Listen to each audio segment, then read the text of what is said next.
করতে চলেছে। আচ্ছা বাবা, এই যে শ্রীবাস পণ্ডিত ত্রিভুবন নিমন্ত্রণ করতে চলেছে, তাকে স্বর্গ, মর্ত এবং পাতাল এই ত্রিলোক নিমন্ত্রণ করতে চলেছে না। এখানে ত্রি শব্দের অর্থ হলো তিন এবং লোক শব্দের জন, অর্থাৎ তিনজন পরম বৈষ্ণবকে নিমন্ত্রণ করতে চলেছে মহাপ্রভু। এবং তাই এই তিনজন পরম বৈষ্ণব কে না?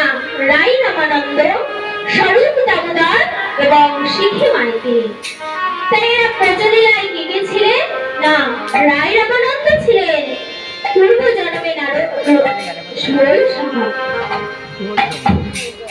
বিশাখা সখী এবং স্বরূপ দামোদর ছিলেন ললিতা সখী এবং শিখি মাইতি ছিলেন নীলাচলবাসী জগন্নাথ দেবের লিখন অধিকারিণী এবং এর পত্নী ছিলেন মাধবী দাসী।